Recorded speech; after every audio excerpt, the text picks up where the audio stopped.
very quickly.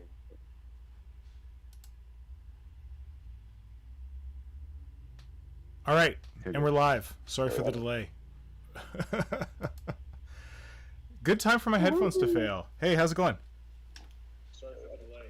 Hello. Hello. Oh, now I can hear myself somewhere. I don't know where. Yeah, that was my echo. Oh, okay. Okay, let's see if I can pull up your video, Simon. Yee. Kajan said, look, it sounds like we have entered the technical difficulties portion of the stream. No, we didn't invite them this time. They're not invited. They will not be participating. Oh, look! I just like... Oh, I don't want to say anything, but, things are working a little better than I expected tonight. Which sounds like a good way to curse things. But, yeah. Yeah. That's good. Your video just popped up as soon as I tried. That sounds good. Yeah. People are watching. How is the sound quality? Oh, maybe... Well, I don't know if Kajan's commenting on, like, me being an idiot, or he's commenting on the sound actually being horrible. Wait, can you guys hear me okay with my mic here? Yeah. Yeah, I can hear Yeah. pretty clear. Okay, good, because I don't have it in my face right now. That's good. Kazan's only realised that the base has the Inception with the Dreadnought holding dead gaunt. Oh, yeah! Yeah, so the Gaunt, there's always a bigger Tyranid. The Dreadnought smashed the Gaunt, and then the Dominatrix smashed the Dreadnought. There's always a bigger bug. Yes. I And should have had like a Marine kill a Ripper, and then a Warrior kill the Marine, and then the Dreadnought kill the Warrior, and then I don't know. Okay, he said the technical difficulties was just my headphones being dead. Awesome. That's the kind of technical difficulties we can deal with. Yay! Yay! That sounds good. Yay! Yay! Don't worry. Possible. It means something will set on fire later. Uh-oh, there we go. It starts. What? You spilling stuff, dropping stuff. I thought that was the beginning of the difficulties. Oh, I just dropped some scissors, but I'm not counting that as technical difficulties by now. No, good point. And hello to Kajan in the chat, and PFK Painting just popped up. Good evening, welcome. You got here just in time for the stream not being broken. Before we get going, Simon, I noticed you have something on your desk. Yes. And then I have something similar on my desk. Yes, I saw it immediately. Although I have to say that your text is longer than mine. I bought more stickers. How many did you buy? 2. The more stickers you buy, the more your text is. The longer your text is. Okay, I see. That's the deal.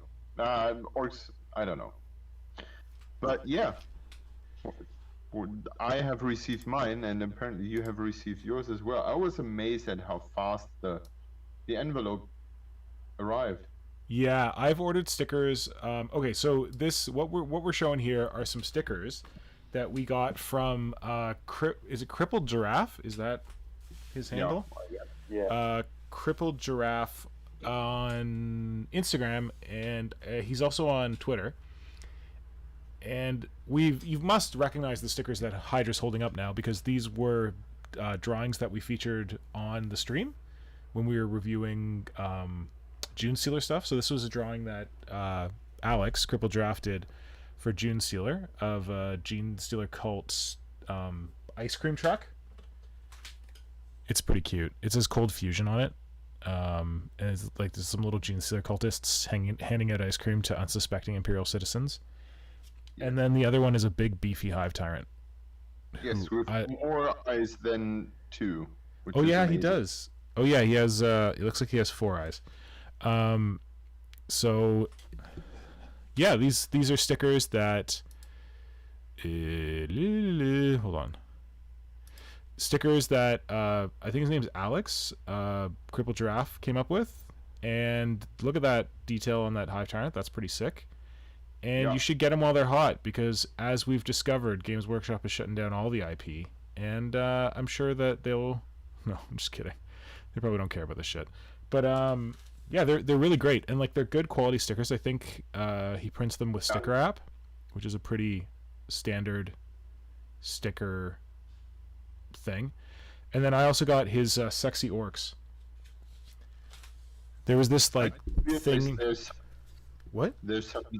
I just realized that there's some smoke coming up from the Venom cannon here, which is pretty funny. Oh, awesome! Like he just unloaded on a bunch of shitty Marines. Pew pew pew. And what I have to say is that I love this kind of stuff.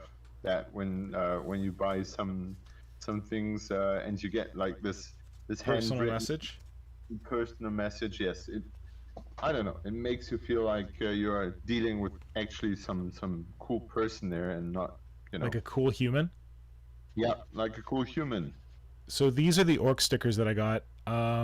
There was something happening in the community where it was like a meme sort of thing, where it's like side boob, under boob, cutout boob, or something. So people were doing it with like sexy ladies, but Alex did it up with orcs. So I think this one over here is like a boob cutout. This one's center boob or cleavage. This is under boob. So this is so cool. I did not realize that. Big beefy orc boys. And here goes the Tyrant on my workplace. Nice. And, I've already put one on my... I have a Tyrant on my lamp, and I have the Gene Stealer Cult truck on my wet pallet container. Nice. that sort of fits. When you put it in the freezer to kill off all the germs. Wait, you're supposed to put it in the freezer to kill off the germs? I didn't know that. Yeah, you can. It's more efficient when you put it into the microwave. Oh my god, no, you should just do what I do, which is leave your wet pallet on a radiator for a few months and then see it turns into a Nurgle pallet. It's amazing. Nice. Yeah. Oh shit, man. Yeah, I got my wet palette out this week because I haven't painted literally in 17 weeks. What is that? That's like 4 months. Oh god, that's 4 months. Yeah, so I got my wet palette, and it was like all kinds of Rod of Nurgle color, like black and green, and so I got some soap and I washed it, and I'm sure that it's absolutely back to normal now. Of course it is. Because Nurgle cares for your soap. Exactly. Okay, yeah. Go ahead. I'm going the full way here, and I'm placing the ice cream truck over here. Nice. Yeah, because I fear that because I'm moving stuff around a lot these days, I fear that I place them in a safe spot and then I will forget about them. Oh, okay. And so they are here now with all those nice other ones, and so yeah. See, my issue is I stick them on a safe spot on my work mat, but for some reason I always stick them on like the left-hand side, and that's always where I wind up cutting stuff. So I wind up cutting my stickers. It's a bit dumb. It's a bit bullshit. Yeah, indeed. Yeah. Uh-huh. So, I thought that we could start off with a little review of this pretty lady over here, the Dawn. Oh yeah. Because I finished her technically last week, but sort of finished. So I didn't show it on the stream last week, but I figured I could show it on the stream this week. Although I've been posting a bunch of pictures, so maybe people are tired of this. But if anyone had any pictures or wanted to see any, or had any questions or had anything that they wanted to see like up close and personal on the Dom, we can make that happen. Yo, what's that? What?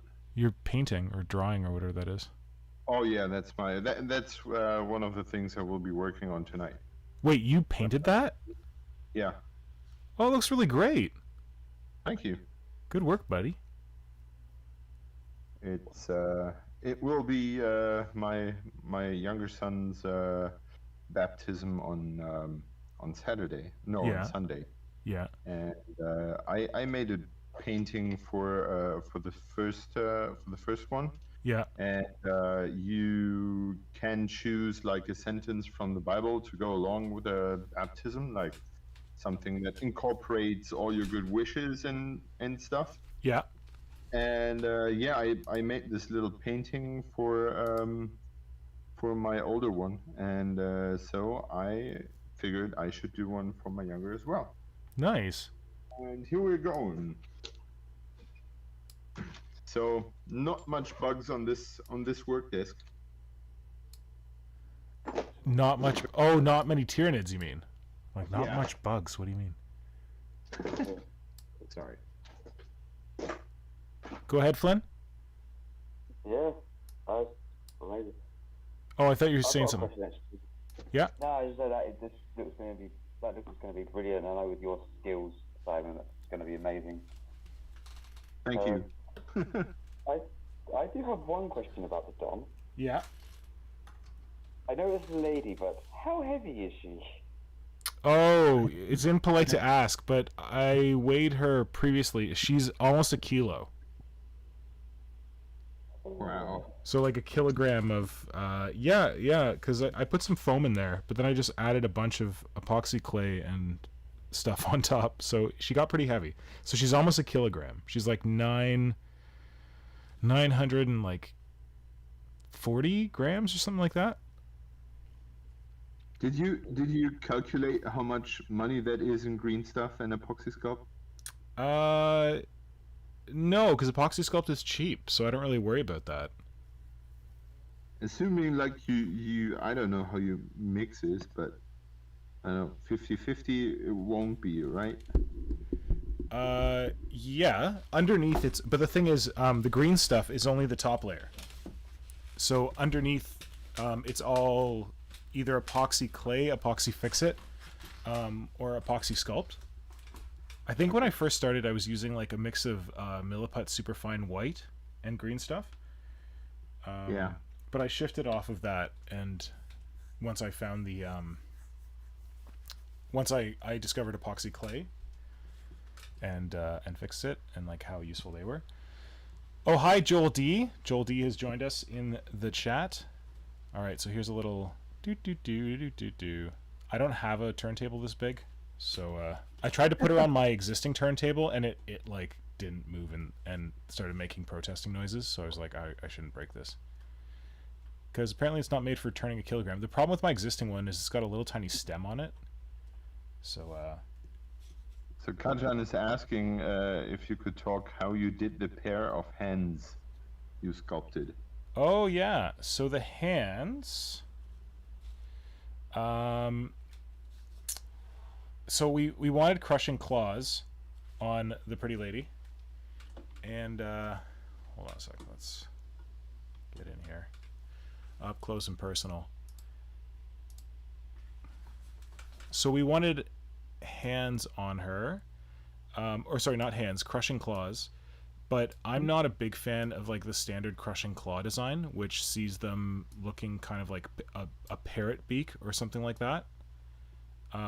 So I much prefer the idea of giving the Dom like actual claws that could kind of manipulate something. So sorry, I've got my microphone on one side of my desk and the Dom on the other side of my desk, so hopefully this works.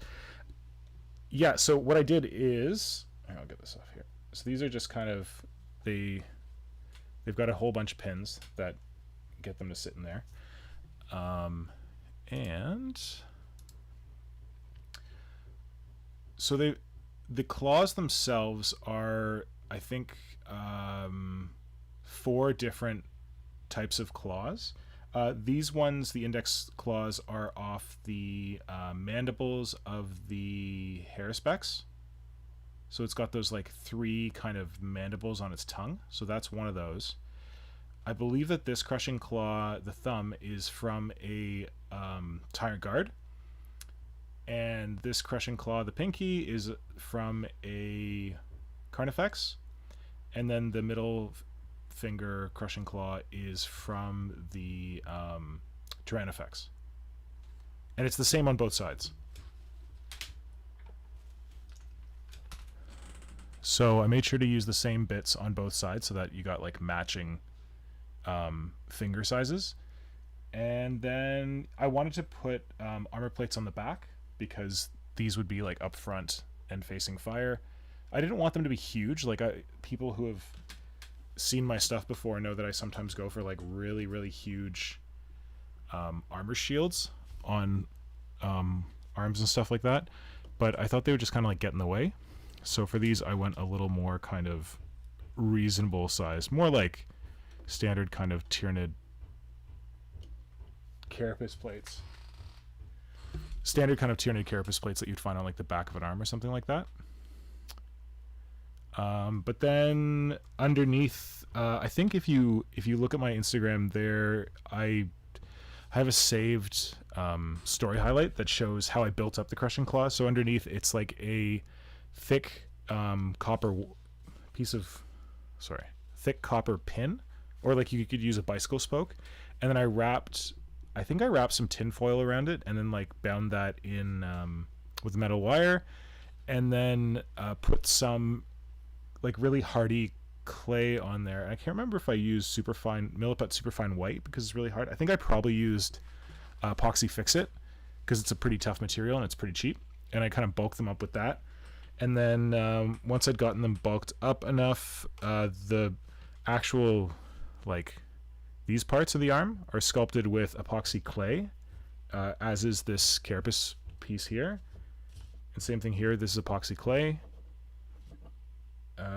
Some of it might have been fix-it, because both epoxy clay and fix-it sculpt are pretty tough. So I wanted them to be like really strong to be able to withstand, I don't know, bumps and scratches and all that. So I hope that answers your question, Kajan. I don't know if there was anything else you wanted to ask specifically about them. We're talking. There was another question he had with not really. Hang on, let me get to it. Actually, it just went off.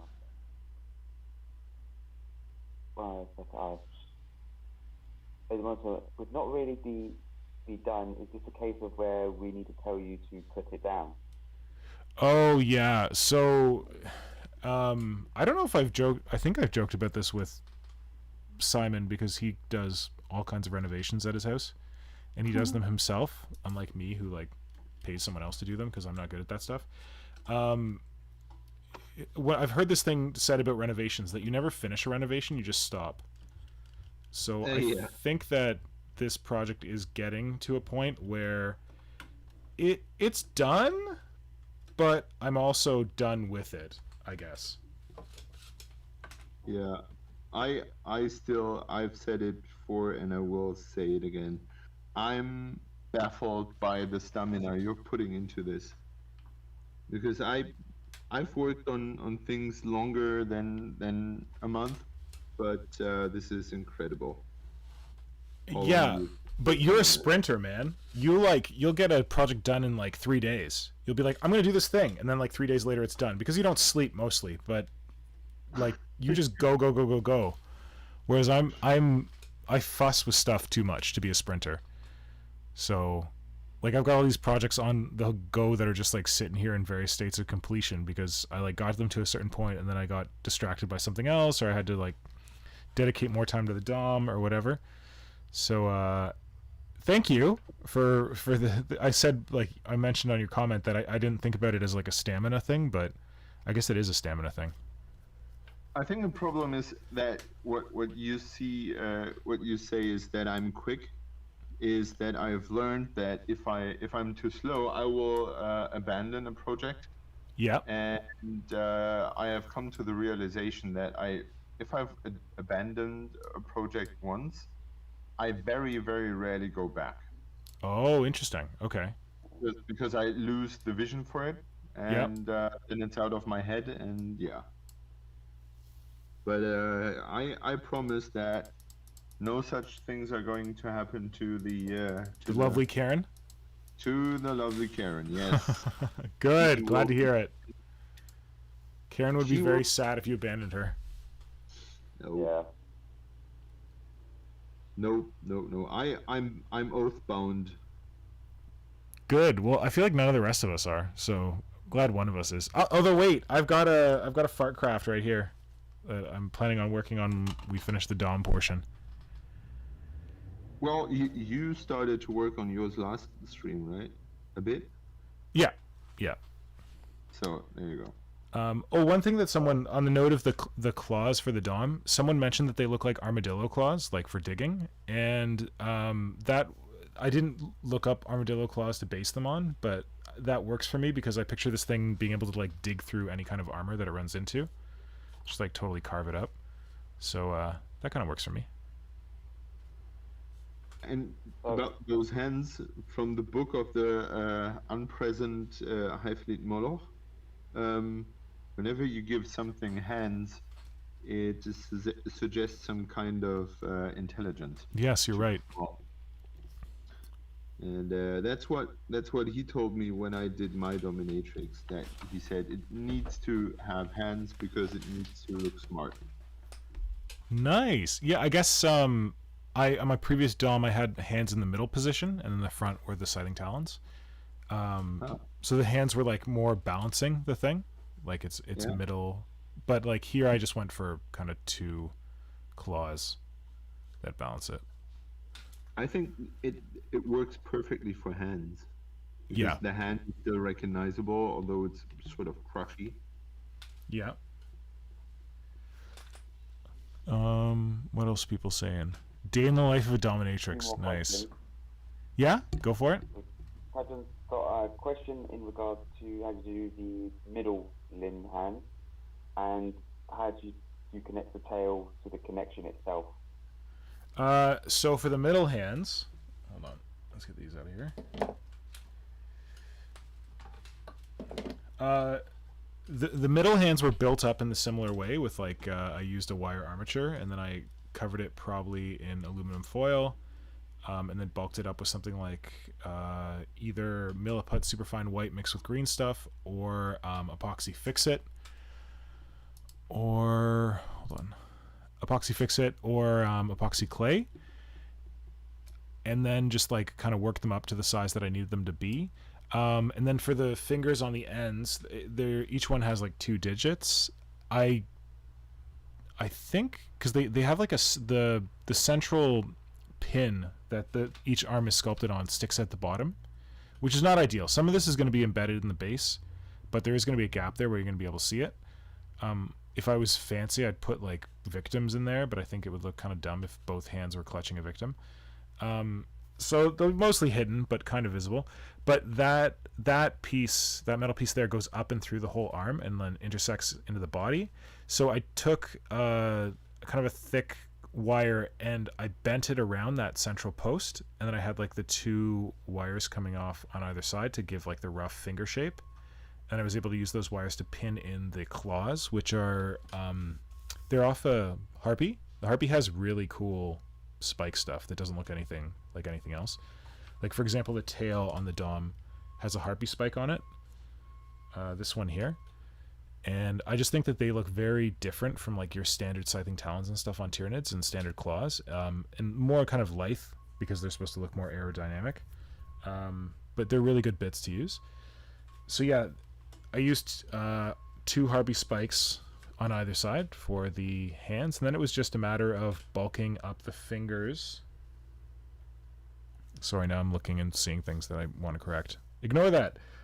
Bulking up the fingers with something more solid underneath, and then doing the detail layer with green stuff. So like bulking them up with epoxy fix-it, epoxy clay, or Milliput superfine white, and then doing the top layer with a mix of, I use epoxy sculpt and green stuff for those. Oh, and then the tail connection. The tail connection I'm actually really proud of because I sculpted the tail at first and I was like, oh shit, it's not long enough. So I had to like extend the tail. Hold on a sec.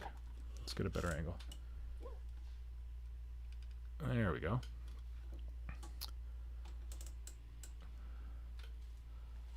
So I don't know if Simon does this, but I'll regularly, like, if there's something I sculpt a lot, I find a really smart way of doing it, and then if I don't sculpt it for a while, I forget how to sculpt it.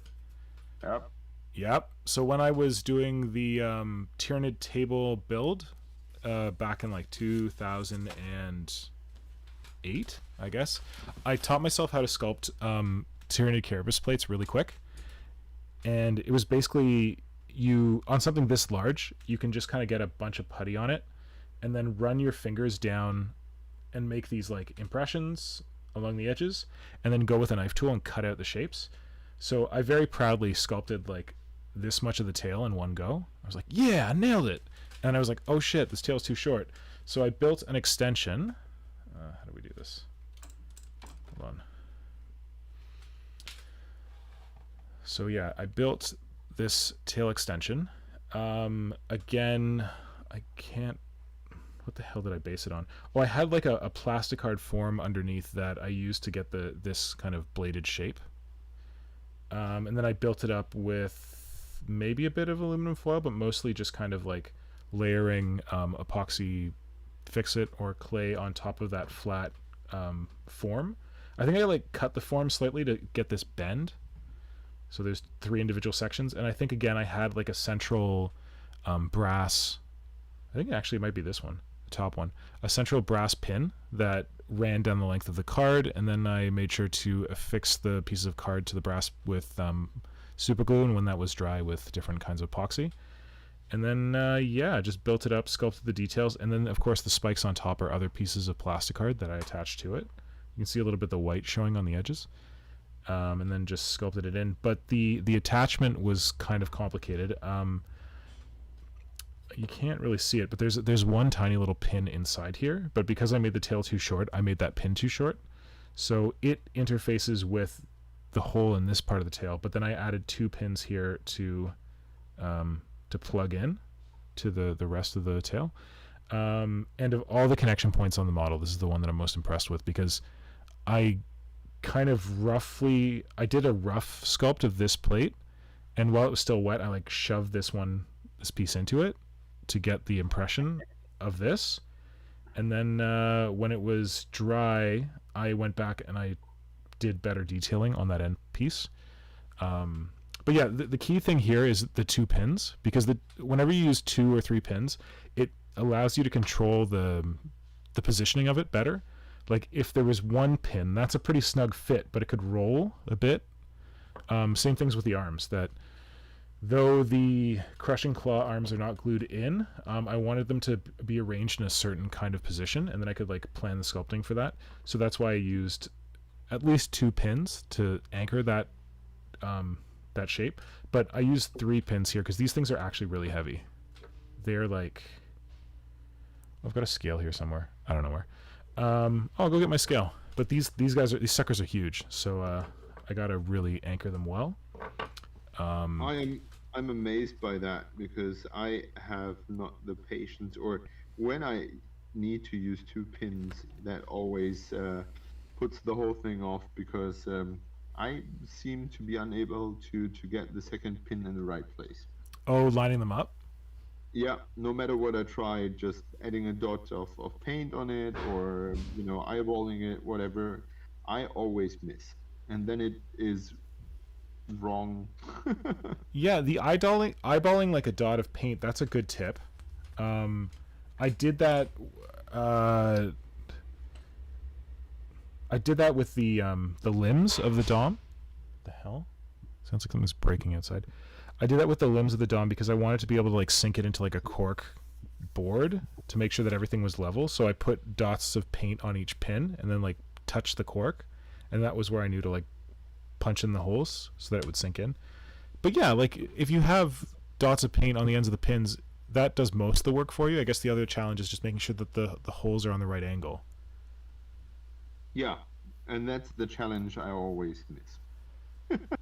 Well, if you're doing like a normal model that isn't like this big and this heavy, you have a little bit of leeway because a small enough pin will bend. Like as long as you're using brass, they're pretty malleable, so you can like you can fudge them a bit if they're not exactly lined up. See, this is what I learned from you.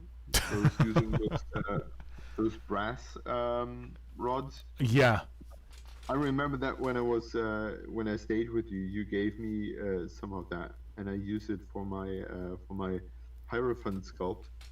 And Wait, was that brass or was that copper? I don't know. Because I used to use copper, and copper is bad. It's really bad. It's too malleable. Okay. But then Marco has taught me to use bicycle spokes, which you need to have a big cutter to cut. But once you get them, they're like tough as nails. They're not going anywhere. Yeah, and I wanted to have something that is rather bendable. Yeah, so yeah, the brass is good for that.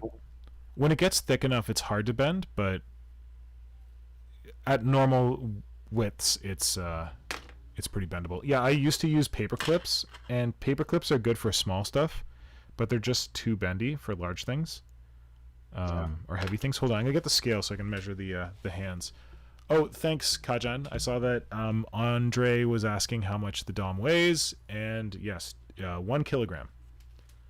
Oh, Mark's here. Hey, Mark. We have lots of people here. All right, I'm gonna get the scale. 1 sec. Oh, and wait, Bargase made a joke earlier. Earlier, Bargase was like, "Oh, let's ask the question that everyone asks. Oh, yeah, it looks great. When's it gonna be painted?" I'll rant about that in a second. I'll be right back. Luckily, this is none of your business. Because yeah, you don't have to take care for it being painted. I think I've just seen go up on eBay. Now, does anyone have a spare £1,000?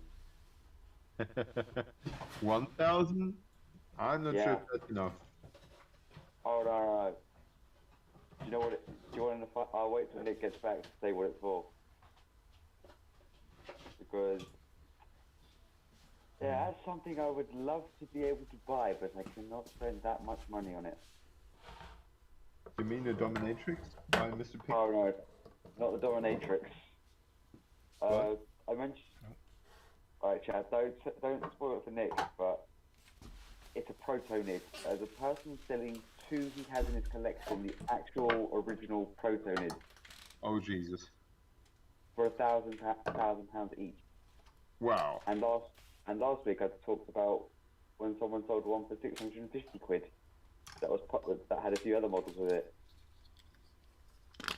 Just like I can see there's one there.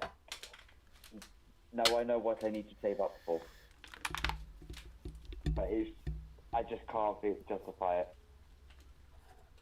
Yeah, I can understand that. When I think about, well, you what you can get for that money. For example, you can, torture Mr. Pink and have him work at least a year on something. What are we buying for stupid money? Protonids? What? Protonids? There are 2 Protonids for sale on eBay right now. Oh, god damn it. For £1,000 each. What? £1,000? Holy shit! Yeah. Yeah, actually, you know what? For £1,000, I'll make you a Dom. That's exactly what I said. Yes, Hydra's right. That's the going rate, so... Screw that stupid Protonid. Well, actually, that is... Make you suffer to do another Dominatrix. Oh, make me suffer? So you're gonna pull a Karen on me? Yeah. So, yeah. And I pay you for the Dom with the Protonid. Pay me for... Oh, sneaky. Pay me for the Dom with a Protonid. You could pay me... Okay, Flynn, you, because I know you and I like you, you could pay me for the Dom with a Protonid, but it would need to be new in box. Or were they ever in box? I don't know. The only ones being sold are just someone to his own personal collection. Is it painted or is it raw pewter? Raw pewter. I doubt that it was ever in a box. Yeah. But I might stand corrected on this, but I highly doubt it.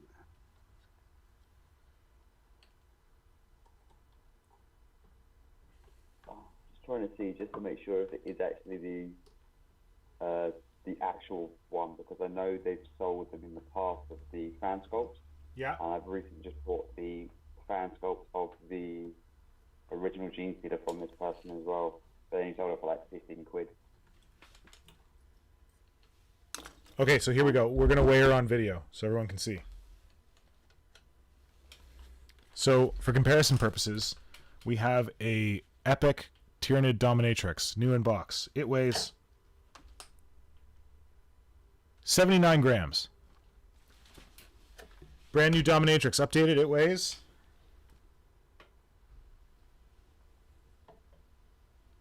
Boom, boom, boom, boom, boom. This is boom, tricky. boom. Oh shit. How'd I get her to balance before? 930 grams. So what's that? 10 times as much? More. She's a big I would girl. say it's pretty big. Yeah, she's a big girl. And then, like, in comparison, a gaunt weighs 2 grams. I got a converted warrior here. It's got a bit more putty in it than you'd see in a normal one. 16 grams. Oh wait, I've got a Carnifex. 1 sec.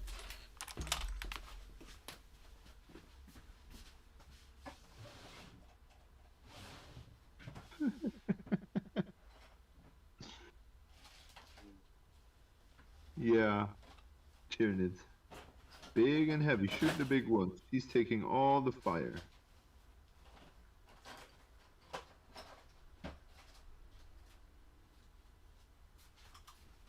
Is he going to come back? I don't know. He's off to get his Carnifex, I know. but I don't know where that Carnifex is.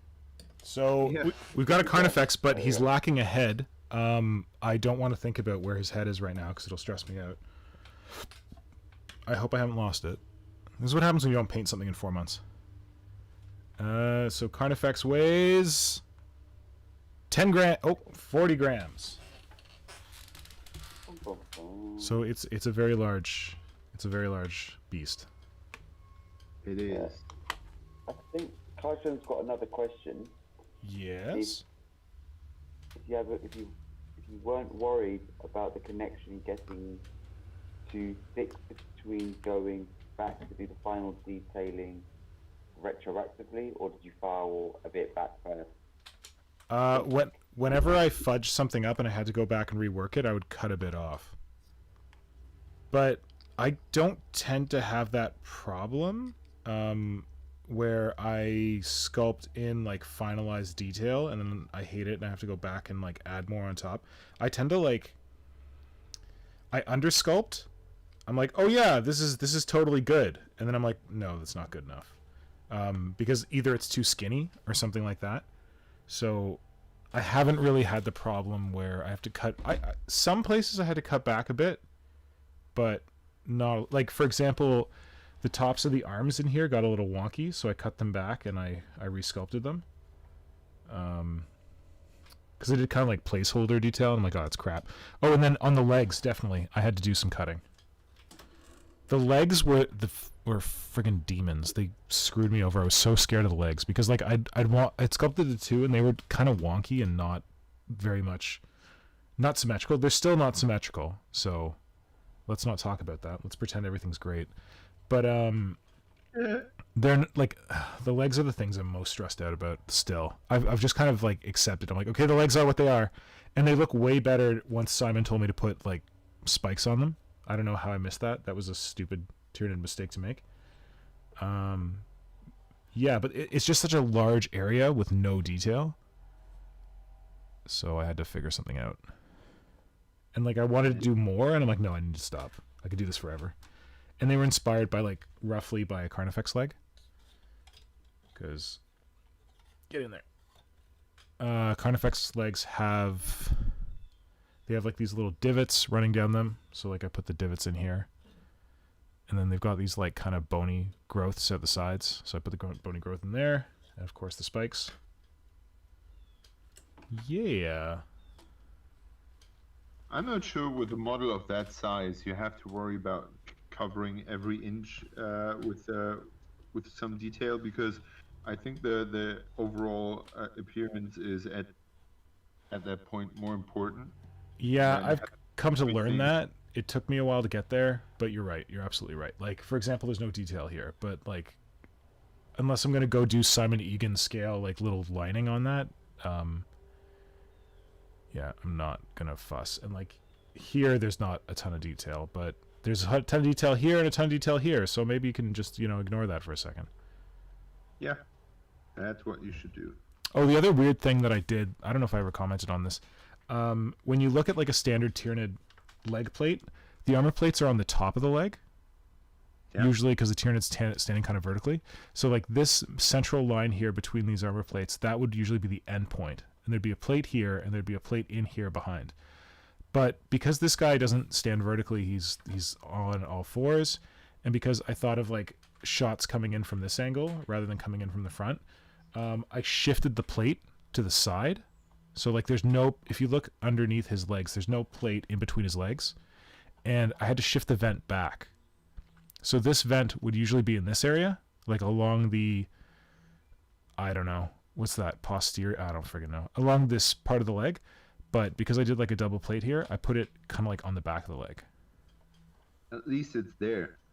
Yeah, so same thing on the other side.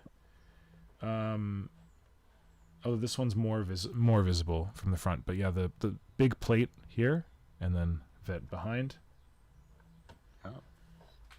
Yeah. That brings me to a point that I have been asked on Instagram by Plastic Crack Carl. Oh, Plastic Crack Carl is a good man. Yeah, he asked me what I think were the basic design principles for Tyranid. Yep. Oh, he's working on a cool project right now. He asked me the same question. He should have just watched our video. What? He should have watched our video, our Tyranid design video. Yeah. And I said, well, that's probably something we can discuss here. No, we already did it though. Like we have a whole video about the finer points of Tyranid design, don't we? Yeah. Do we? And Carl's not here, is he? If Carl was here, we could talk. But I don't know. I feel like we already did this. No, Carl. Poor Carl. Well, too bad. Well, first of all, I responded to his message. Daddy Gamble. Hey, buddy. Hold on a second. We'll be right back. What? Where's he gone? Where's our little Canadian chipmunk gone? Oh, mine is a mystery. It disappears. We never know when. Never know where.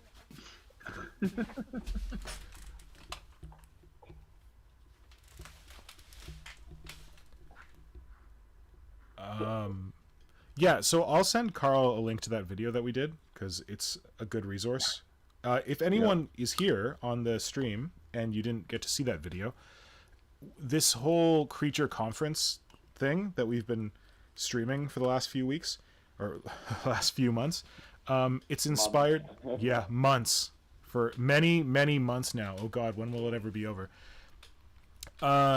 It was inspired by a conversation that Hydra, Hive Fleet Moloch, and I had. Oh God, we recorded it like more than a year ago, but we released it in February, I think, of 2021. And it's a video where we kind of review newer Tyranid models and like the design elements of them, and then in doing that we talk about like what makes a Tyranid, like what are design elements. I think we kind of cover it in that video, so I don't know that I want to rehash it here, but you can find that video on my channel. See, I just remember one thing from that session, and the rest is actually killed by that very moment, by that very memory. You remember that we stuck you with Karen, and that's all you remember? Yeah. Okay, so just to be clear, this guy is disassemblable so that he can be better shipped. I just took his tongue off in his rider. Just to show, like, underneath. So, if you look on the inside of the legs, you can see that there are vents there and no armor plates. Same thing on the other side. And then just like random ass ribbing down here, and this neck that really pissed me off. But whatever.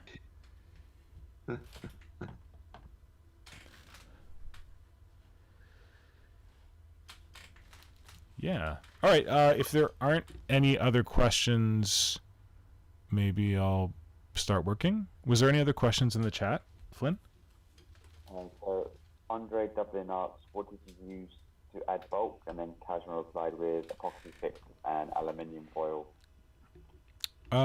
Yeah. So, Andre, when I started, some of this stuff is available in pictures on my Instagram profile right now, but when I started the Dom, I used the body from a scythe tear tool, and I chopped it in half lengthwise, and I chopped it in half height, whatever. I chopped it in half along the... If you can actually see that. What? What? That cookie goes to anyone who can actually see that scythe Hydra duel you used. There's some of it right here. There's some of it right here. There's a little bit of the armor plate here. There's a little bit of it right here. Same here. And then if you look at the bottom, the front ribs are still scythe tear duel. Still spoiling. Have you put me on mute again? No, I haven't put you on mute. Oh, wait, you wanted this to actually be a challenge? Oh, and then of course, like the end of the head. Yeah, I was making fun of it. Oh, shit. I totally extended this head, and then I sculpted over the back part entirely. Damn it. Yeah, so I used the scythe hair tool. I cut it this way, and I cut it this way. And then I expanded it with brass pins, which was really annoying to get those all lined up, because there was like 6 or 8 brass pins just like going across it. And then I filled the gap in the middle with aluminum foil. Oh, no, wait. I think I filled it with insulation foam, like the pink dense insulation foam that you get in sheets and you can cut it up that you use for terrain. So I cut some of that to size, stuck it in, and then if I needed to bulk it up a bit more, I put aluminum foil around it, but the foam is cheaper and lighter than the aluminum foil, so I did as much foam as I could. But you really need the pins in there because you need like something... The foam is not very hardy. It'll break. You just need it to fill like the air gap. But yeah, you need the pins to keep the structure. And then outside of the foam, I covered it with, I think it was epoxy sculpt, because I wasn't for some reason using epoxy clay or epoxy fix it yet. Just to kind of like cover it up. And then also I used a number of these things are made with plasticard.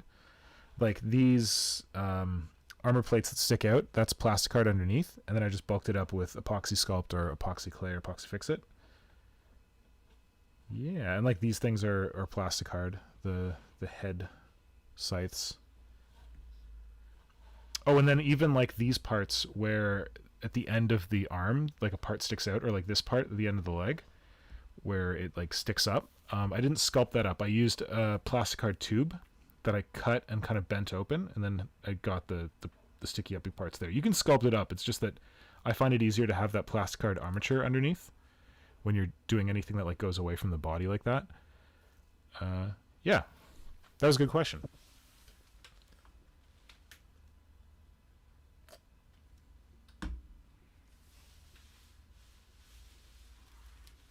Kazan wants to know how thick the plastic card was that you used. Oh god, I don't measure it, Kajan. I have a pile of it here. Thick. It was pretty thick. I don't ever measure anything. I just kind of I buy a stack so that I have different. Oh, here you go. It was this thick. What is that? It was probably that thick. That's the stuff that I usually use. Do I have a ruler? Oh, I have a ruler here and it's in inches. That's great. I'd call it, that's a half, that's a quarter, that's an eighth. I'd call it a 1/16 of an inch. Thick, I think. I don't know what that is in metric. I live in Canada, but we measure everything in American, so. It looks like 2 to 3 mil. Something like that. Thanks, Mark. I didn't even realise Mark said it so fast. He's on it. I was looking at my thumb trying to work it out.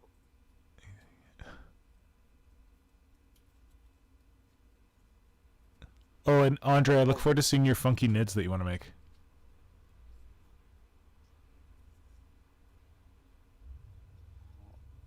I thought you might have a fixed plastic card you went to. Oh. No, I don't have a fixed anything. I have drawers full of garbage that I rifle through. So I have like a plastic card drawer, and I just like look at it. I'm like, oh, that looks thick enough. Let's do it. I have it in packages, but the packages are annoying, so I just bust it out and have it kicking around. I do it by feel rather than by measurement.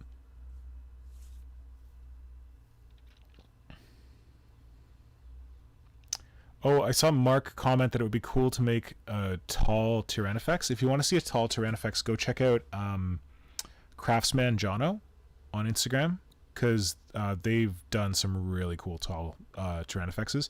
And it was actually their tall Tyrannifex that inspired me to get back to doing the Carnifex Hell. Because I hadn't really looked at because the Tyrannifex is so hunched over, I always look at those legs as like hunched over legs. I didn't think of them as legs that could stand tall, but they are very good for that. Also, if people aren't paying attention, look at the beautiful art that Hydra's creating here. Just like, for shits and giggles. He's just, I'm just going to paint a masterpiece on the stream tonight. Well. It's amazing, man. It looks really great. Thank you. Are you dry brushing? Say again? Are you dry brushing? No, I mixed some acrylics, some Vallejo acrylics. Yeah. With a glaze medium. And just basically like painting my miniatures, bulking up tones. Nice. So Bargaste commented, did you guys see we get another Astartes versus Nid scenario in the next White Dwarf? Hooray! Yeah. But like someone said there were no Tyranids in this episode, in this issue of White Dwarf, the current one. So I think it's more of a storyline of, so this new issue, they've just put it on the community page today, saying like, in the next issue of White Dwarf, you'll have ice Tyranids. So basically they've landed on an ice world in the Octarius sector, and they're fighting off against the Salamander's successor chapter. Mm-hmm. And but the other one, it was they're fighting against on a water world against Space Marines. So you've got aquatic.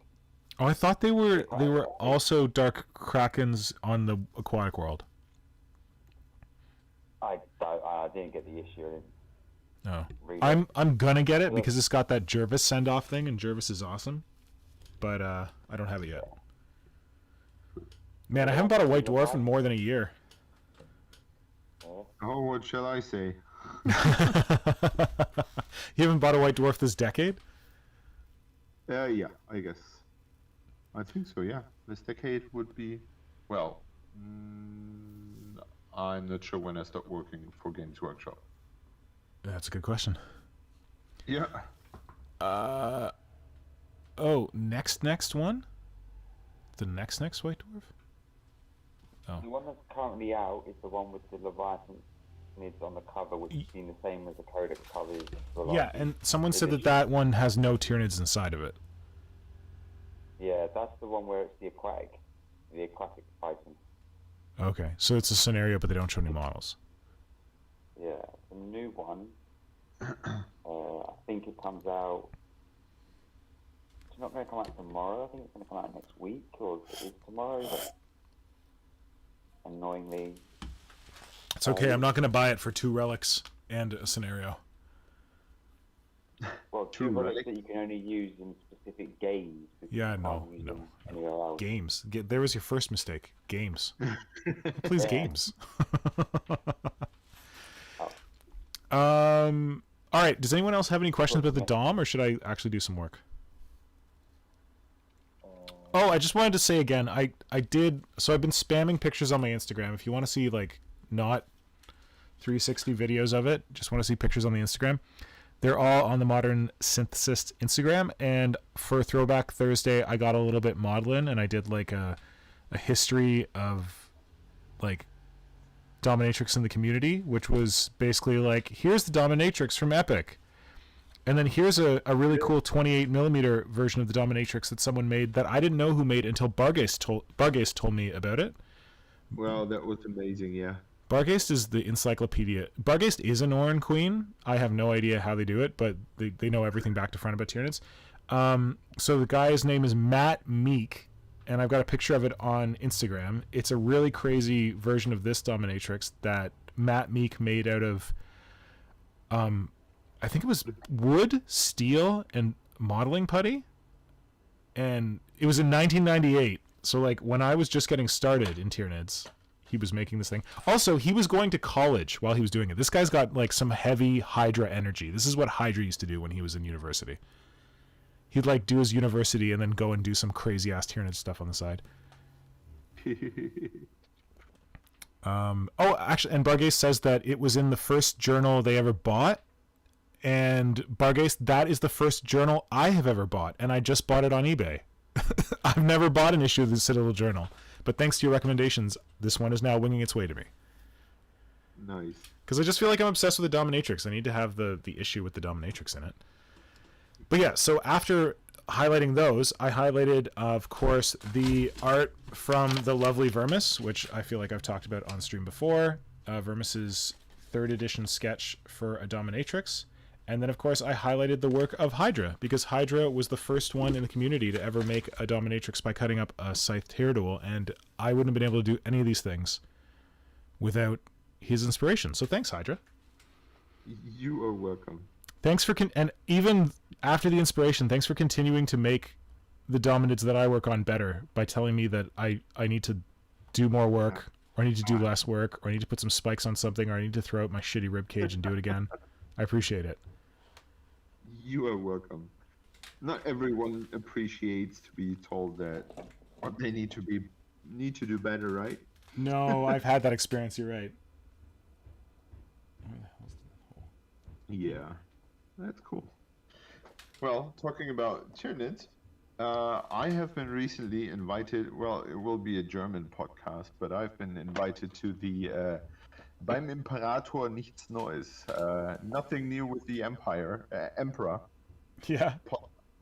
And that is run. It's basically a lore podcast, and they are started at the very beginning, and they are a bunch of fun guys, and we've recorded that episode, and it was a blast because I don't know if they live together or just hang out together, but the 3 guys are just a hat full of fun, and it was amazing to sit down and talk most of the time bullshit. Yeah. Yeah. So they had you on as the Tyranid lore expert? Yes, and I tried to dig into Tyranid lore. Because I felt that I have been in the loop for such a long time that I at least do some homework and read up some things. Did you read Hive War? That's my only question. Did you read Hive War? I started. We all started.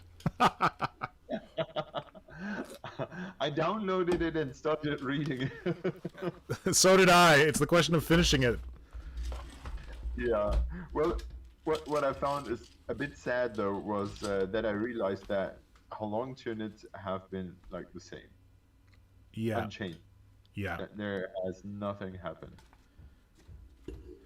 Oh, there's if you read Buttress Warhammer, there's a Buttress Warhammer comic about that where it shows Space Marines evolving because like Space Marines keep getting new models and all that, and then it shows that the Tyranids stay the same for the whole thing. It's like 4 generations of Space Marines, and then the Tyranid's not evolving at all. Yeah, the evolving super race, yes. Yeah. Oh, well. So, well, I'm sorry that it kind of bummed you out to have to realize that Tyranids don't evolve. Yeah, well, it made me think about the glorious times of what was it, the third edition codex, where you had those. Oh, the mutable genus rules. Yeah, Yep. that was. I just cannot see why they did not stick with that, because it was such a piece of genius work. Well, most of the things did not really make sense, Yep. but the feeling that was created by the you can, giving the power to the player, like you can change your Tyranid if you want to have your I don't know, if you want your Hive Tyrant to have rending claws, which were utterly useless back then. Oh yeah. For a Hive Tyrant, I think they were cheap. I think that was the only thing. They were cheap. They were like 1 point or something. well, if you want to do that, you can, and that was, I think, in the hindsight, that was really cool. Yeah. That it at least felt like you could do something. Yeah, I guess you know what I mean. I love the mutable genus rules, and it's just unfortunate that like immediately people were like, "Oh, I can abuse the shit out of this." Yeah. Because there was the whole thing with like mutants, and there was like you had to do like complex quadratic equations to like total up how many species you had and how many wounds you had to like realize how many mutants you could take, and people would like spam just one kind of gaunt and get like everything mutated, and I don't know. Yeah, but in the end, that they dumped this whole design idea completely. That's what I'm not. Of course, there will always be people ripping off rules, but no one complained about Space Marine codexes being broken from the start. Yeah. Well, people did, but there were few. Yeah. And yeah, I'm not sure if there has been like a competitive Tyranid army list, aside from running apparently 2 Dimecrons. I thought that for a while it was like run a bunch of Screamer Killers or something. Oh, that's possible, yeah. One of the codexes came out, and all of a sudden, one of my buddies was like, "I'm going to do a Tyranid list. It's going to be all Screamer Killers." I'm like, "You have never touched Tyranids in your life." Now I do. Whoopie-doo. It was only, I think, when Tyranid had this one of the first 2 codexes for 8th edition. Yeah. They were competitive because they had a full set of rules, whereas all the other armies didn't really have a full set of rules. Yeah. And then as soon as all the others came out, as 8th edition went on, it just went down and down and down and down. Mm-hmm. But speaking of Buttress Warhammer, I was surprised it hasn't done the whole Space Marine equal attention cake yet. When after the... Didn't they? Sorry. No. There was that one with the when the orcs came out. I'm now serving orcs, so I just looked at it and it just says, "Don't worry, we'll have some Grey Knights and Thousand Suns out in a minute with priority access on the door." Yeah, that feels like equal attention cake to me. Yeah. I was No? thinking of him just like, actually with the cake saying Space Marine equal attention cake. Well, that's a bit on the nose there, buddy. Yeah. But sometimes it needs to be on the nose. Especially when it's about Space Marines. Yeah. They don't get the... Nuance? What's nuance? Never heard of it. Is it a chapter? Is it a type of power armor? Ah, the nuanced make, Mark. Yes, I remember the nuanced Mark power armor. Flynn, what's going on in the chat? With the chat, it is just exploded a little bit. Barkai said the buttressing is funnier given that Jess talked about how they wanted the new NID models to look like they had evolved to new shapes rather than just being redesigned. The mutable genus rules and mutants basically drive a significant percentage of my Tyranid conversions. Competitiveness aside, Tyranid background is so full of inspirational stuff, even if the rules might suck. Salabal had a sort of pale ghost of mutable genus stuff. sacrifice. Wait, what was that? Pale Ghost, Mutable Genus? What was that all about? So in Blood of Bile, you could basically create your own Hive Fleet. You could sacrifice warlord traits for adaptive physiology. You would think it would inspire new models, but obviously it hasn't. Oh, I never got Blood of Bile because I assumed there wouldn't be anything really good for Tyranids in it. Basically, storyline is Tyranids have attacked Baal again. Yeah, but they didn't even get a new model. Like, you remember that when they were doing that? All those, like, because Blood of Baal was part of, was it not Gathering Storm? What the hell was it called? Was it Gathering Storm? Oh, no, it was before that. Whatever. No, wasn't it Psychic Awakening? Yeah, Blood of Baal was. Oh no. Okay. Oh yeah, that one. Yeah. Yeah. No. Oh no. I'm thinking of Devastation of Baal, where they got this Broodlord model, but Blood of Baal was the Psychic Awakening one. Yeah, the Psychic Awakening one, where everyone, don't worry, every army gets one model with their Psychic Awakening book, except for you, Tyranids. You don't get shit. Again. Again. Again. And again. And again. And again. But honestly, like, there's part of me who's like, you know, where the new Tyranids at, and there's another part of me that's like, don't give me new Tyranids until it's a whole line refresh. So I'd rather not get one Tyranid model with Blood of Baal than get, and then later get like a full line refresh, because they're like, well, we're gonna do a whole line refresh, and we don't want to like blow our load on this one book, so we're gonna wait. But yeah, basically, I think I've said this before. If the Tyranid Codex comes out like next month, and it comes out with one new model, I think that's like a tiding over thing. That's like a signal. Guess what, Tyranids? You're not getting new models for at least 2 to 3 years.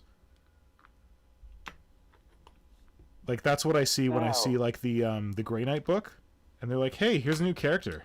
And then like Thousand Suns, they're like, oh, hey, here's a new character. You know what that means? The subtext there, hey, Grey Knights, you're not getting new models for 2 to 3 years. Here's something I saw a screenshot of. Someone has posted on one of the Warhammer community Facebook pages going, when are we going to get, is there something new for Tyranids in the Oxara sector? And then the actual Warhammer, the page replied, there will be something good coming for Nid soon. Now, it's one of two ways. Okay, so I don't believe them, because they would never reveal shit on Warhammer community. Like, that is the furthest down the totem pole. Like soon trademarked soon. Yeah. Soon. TM. So how do you read it, Flynn? There's two different ways. One, there's going to be new stuff. There's going to be, well, overarching, there's going to be something new for Nids. Now, one way you can go, we're going to get the one model thing, or we're just going to get the codex thing with something fluffy and big for Oxaria. That's going to be it. It's not going to be a whole range view. Or it's going to be there is a whole range review, or there's going to be a new section added to the NID stuff. Because if you look into it, there's not much. Like, there's a lot of combat, there's a good deal of shooting, but there's no actual proper aerial bit. Remember a few months back I said about the NIDs don't have fly keyword. They do have the fly keyword, it's the airborne keyword that they don't have. Oh. So they don't get like the so like a harpy is not airborne? Yeah, it can fly, but it's not airborne. Bargaze says we're gonna get a new set of dice. Oh man, I'm dying for it, Bargaze. Get him, get him. Put him in my cold little claws. Something big. It's gonna be really big dice. Okay, tokens, dice, and cards. That would be it. Yeah, so I don't believe for a second that whoever runs the social media monkey who runs the Warhammer community Facebook page is allowed to leak new Tyranid stuff, or like, I know it's not a leak, but like, is A, aware, and B, able to say anything. Like, Games Workshop locks that stuff down tight. So I think, I don't know. Maybe it's that White You know- Dwarf article. You know what? What? Let's stop the whining. Good man. And go to an invitation handed down to us by Kajan, who asked how I like the the new Masters of the Universe series. Ooh. Yeah. Yeah, and I know I have to admit that I have seen way too little of it to give it a final judgment. How far are you into it? Because I've only been able to catch just the first, I think, 4 episodes so far. Aren't there only 5? Thought it was really I- short. I thought it was 8 or something. Oh, never mind. Okay. And yeah, I think I've seen episode. I started on episode 3 or so. Me too. I'm starting episode And, 3. I have to admit that I'm super stoked for it. I just love the way they worked all those jokes inside. For example, it's in the very first episode, so I guess it's not surprising things. But Spoiling? when Skeletor, no spoilers, but when Skeletor fights Mossman, in the end he says, "Well, it smells like pines here," or something like that. Yeah. So there's a lot of hidden content for, olders to enjoy. I wouldn't watch it with my little kids, but I think at some point it's really watchable even with their kids. So Gav Thorpe, the guy who I think he still works for Games Workshop. He went on like a Twitter micro rant that Masters of the Universe is on Netflix, but it's not showing up on his son's Netflix. It's only showing up on the adult Netflix. He's like, "What kind of world are we living in where, my kids don't get served He-Man, but I get served He-Man?" And it's like, it's I an think adult that's fine. version. Yeah. I'm not sure if it's an adult version, but I wouldn't consider it like being for kids. I would say it's for teenagers, maybe Yeah. older kids. Like people actually get like hurt in it. Like in the old He-Man, like they'd beat each other up, but no one would actually get wounded. Like some people like get murdered on screen. Yeah, and it's more serious. Yeah. And unless your kids can deal with that, I'm pretty fine with that not showing up.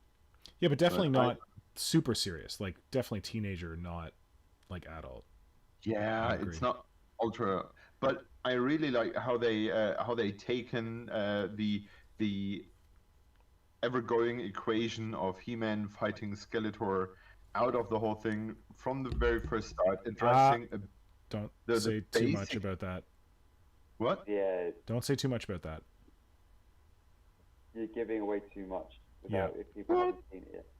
Like, one thing I'd say is, because I know stuff before, because I didn't grow up with the original He-Man, I think back in like 2003, 2005, there was another He-Man animated TV show which I was able to watch. Oh, really? But Yeah, yeah, it was like the 2000s, and they actually had it like from the beginning and stuff. So that's why I've got a bit of knowledge of it. If anyone was just trying to get into He-Man right now and trying to watch that series, you would be completely blindsided. You wouldn't know the relationship between the characters or what anything actually means or anything else. Oh, the one that you watched, you mean? No, I mean as in if you watch the Netflix series, because you'd go. I don't who is- think it's that important that you know much about He-Man, because like I watched He-Man a long time ago, but I don't really remember it. I would agree. Because the 2000 X series was never concluded, it was stopped somewhere in between, which is a pity because I think it was pretty amazing, because everything that adds to the universe is cool. and explains things and give things more depth, then hey, look at me, I'm the muscle guy and I'm fighting the other dude. I think that's good. And the 2000X series did not just, dwell new or bring up new design ideas, which were pretty cool. They also explain more, for example, where Skeletor comes from and how this whole He-Man Skeletor thing started. And Oh, nice. it's a great series. I cannot understand why they stomped it, but Hollywood decision making.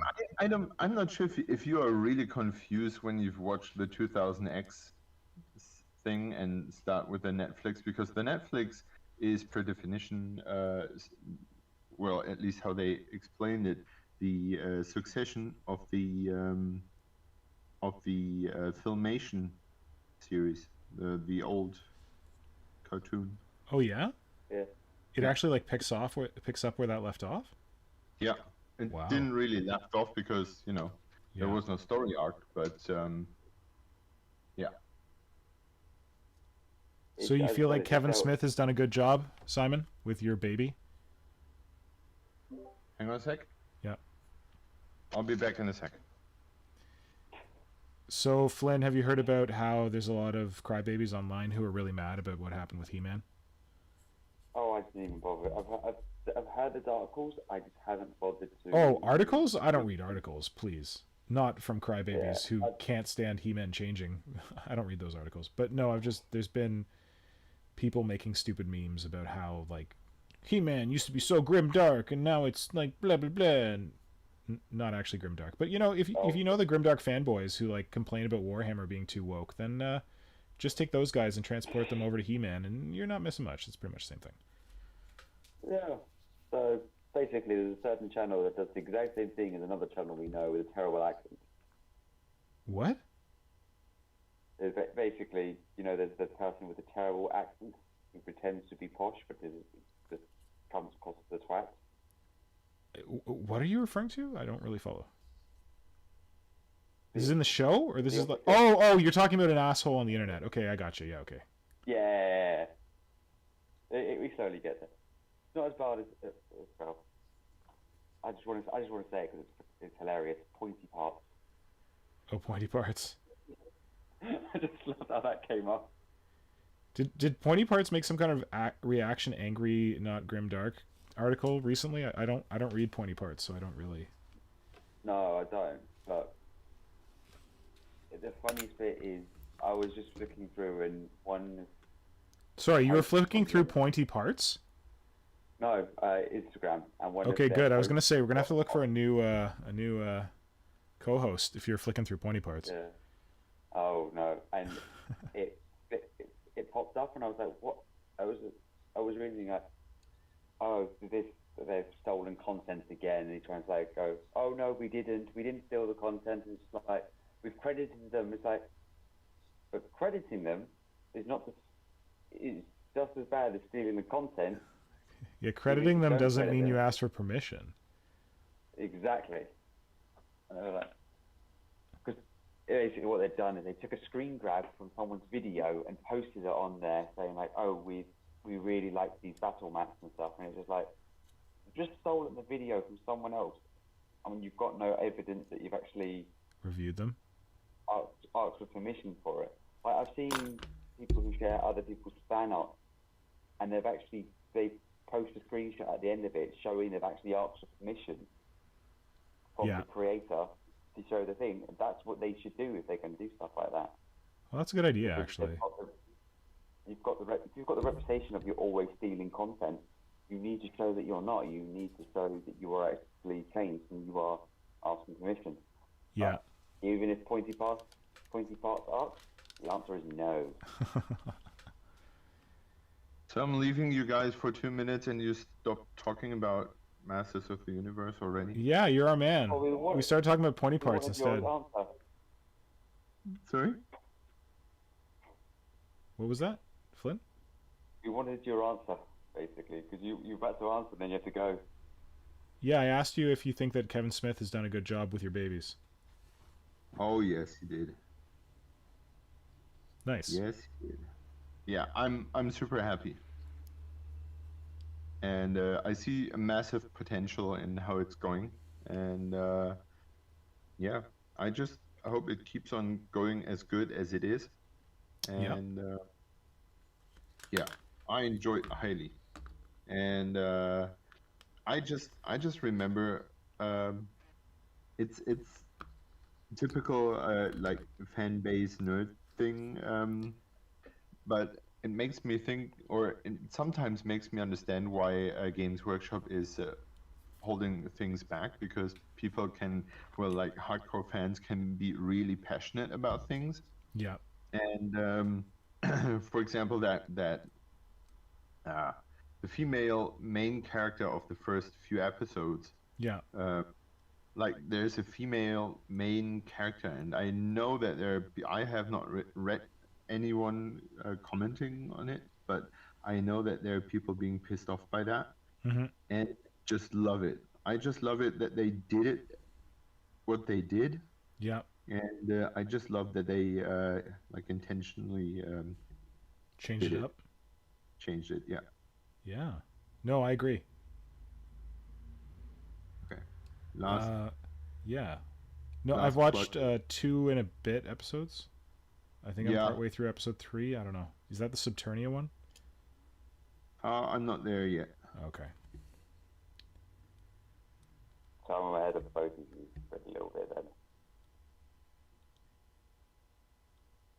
And final thought is that it makes me love my my boys currently even more, because they are playing with the new toys I bought them. Yeah. And last week I unboxed those 2 ladies, Yeah. and they are having massive fun with them already, and they are having great adventures, and Good. yeah, it makes me enjoy that even more.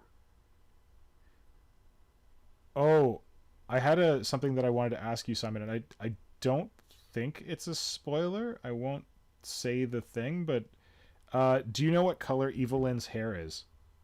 White. Oh, okay, so that's like canon. Yeah, that's a 2000X thing.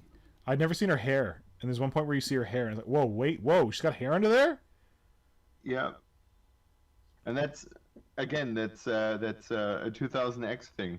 They invented it in that show. And Cool. that, yeah. So if you enjoyed the this new thing, you will probably enjoy the old one as well. I And wonder I if the think old it's one's on Netflix or something. no, it's on YouTube. Oh, wow, okay. At least it was for a good while. Well, now probably someone bought it. If it's like coming back again, I would assume that if it's on YouTube, Netflix might have bought the rights. Maybe, yeah. Man, I can't wait till Netflix buys the rights for Reboot and brings that shit back. For what? Reboot. It's this computer animated TV show that I used to be obsessed with. It was created in Canada, but it broadcast like all over the world. And I recently shared something from it on Hobby Twitter, and all these people were like, "Yeah, we had Reboot in like Spain and like Denmark and like Finland and stuff." I'm like, "You guys had Reboot?" But it was the first fully computer animated TV show, so that's why it kind of traveled far across the world. But it came out around the time that Toy Story came out. Okay. So it wasn't really fair because people were comparing it to Toy Story, but Toy Story is like a massive studio like Pixar working for like months and years on like 2 hours of video. Yeah. But Reboot had like 10 episodes or something like that, or maybe more, and a much smaller studio, so they did really amazing things with like what they had, but it didn't garner as much praise as it could have because it was going up against Toy Story. And Toy Story was like way more polished, but Reboot all takes place inside of a computer. So like there's the central office of like mainframe, and then there's like people like someone's name is like Dot Matrix and stuff like that. So it's all kind of computer jokes. I feel like The virus is called Megabyte. A virus called Megabyte is Yeah, and then there's one episode where he evolves and he becomes Gigabyte, like a superpowered virus. So cute jokes like that, like cute computer jokes. But it's like pretty fun, go lucky. Anyway, it was a great show. But it ended unfortunately, where they kind of brought it back and they had this like ongoing story arc, and then like it got killed again, and the story arc just stopped in the middle, and I was like, oh shit. Do you know Reboot, Flynn? No, let me Damn, might be too Google young. for a second. I might remember it, but not know what it was called. Yeah. I But, like- looked it up, and I'm pretty sure I have not seen it, but Oh, made it me was think of something else. pretty good. Yeah, Like, no, never. at first it was just kind of like fun in games, but then they like actually developed like an ongoing story arc. And the ongoing story arc started off with like an X-Files joke where Wow. the main characters, these secret agents come to Brett Evans says, holy shit, I'm pretty sure I remember Reboot. Yeah, I'm gonna show that comment. So this really cool story arc kicks off with these two special investigators coming to the computer to investigate these reports of this creature that has come from beyond. It's come from the web. And the agents' names are, I can't remember the one, but one of their names is Fox Modem. Or is it, no, his name is Fax Modem. And it's supposed to be like Fox Mulder. And then, I can't remember Dana Scully, but like it's another play on like the X-Files characters. And oh man, it's so good. It's so good.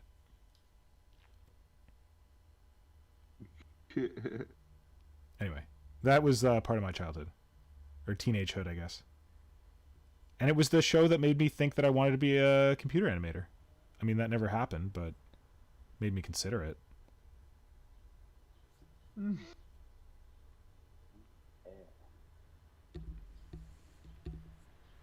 It makes me think of oh Jesus, I forgot the series name, but probably beyond our maturity. What's it We're too old for that. called? I have forgotten it. It's about that three-eyed alien. Three-eyed alien. Yeah. It's like a 3D animated series, but made for adults, which are not adults because it's full of puns and very very childish humor. Oh, you're not talking about no, Futurama's a one-eyed alien, and you definitely remember that name. No. What's a three-eyed alien? Oh shit! Wait, not like Bump in the Night. No. No. Oh my god, Bargace knows everything. Fax Modem and Data Nully is Dana Scully. Oh, hey, One Above All's here. Hey, One Above All. Welcome. Hey. Oh, okay, so Lena Headey is Evil Lynn. Okay, I heard Evil Lynn's voice, and I'm like, is that Cersei from Game of Thrones? Apparently it is. Huh. Well, I think Evelyn is, especially in the 2000 X series, evolved into a complete different character, or into a more deep character. Yep. And then before she was just this sorceress and sort of in love with Skeletor. Yeah.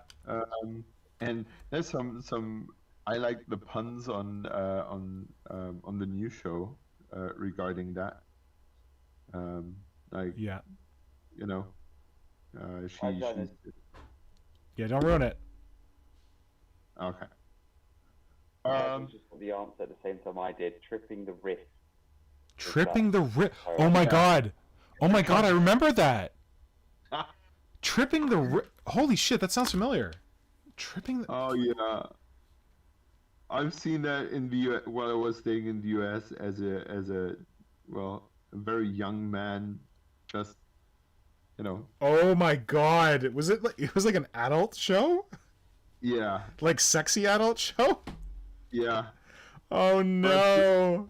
but 3D animated, and it Was it a movie or was it a TV show? Because I'm finding a No, movie. I think there's a movie and there's the TV show. Oh my god, there's like a 3. Oh my god, I remember this. How did they get away? Oh my god, wow. Also, it's a complete and utter rip-off of Star Wars versus Star Trek. Oh, amazing. About it. Oh my god, I used to Yeah, watch. I saw like a few episodes of this. Oh man, Tripping the Rift. God damn. Now the question is, where would you find it to stream it? Well, the first search that came up was Tripping the Rift episodes. So Tripping the Rift, yeah. oh my god, Simon, that's a deep cut, man. Into what? I don't know, into weirdness. That you win a prize. You win an internet cookie for that. and the evil clown. Oh Jesus, yes. Good memories. Amazon Prime you need for it. But you have to pay for it, or is it just on there? Like you have to pay for for Amazon Prime, but yeah, well, Amazon Prime does this. So last night, Nora wanted to watch Edge of Tomorrow because I was telling her it's like a kind of cool alien movie, and it's on Amazon Prime, but you have to pay extra for it in addition to your Amazon Prime subscription. That sucks.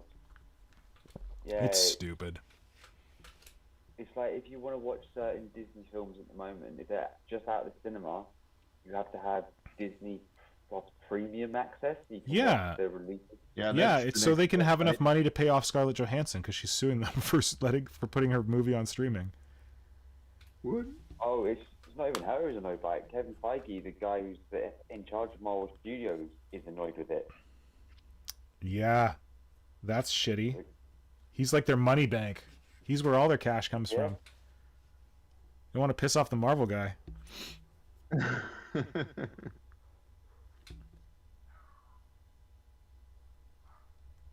Yeah, she's pissed because like part of her contract was that she would earn like a percentage of the box office gross, and this has been the lowest grossing box office Marvel movie because there was no box office. Like Oh, okay. everyone's still coming back from quarantine. It's not really releasing. Oh, and is she suing them for that? Yep, she's suing Disney. Nice.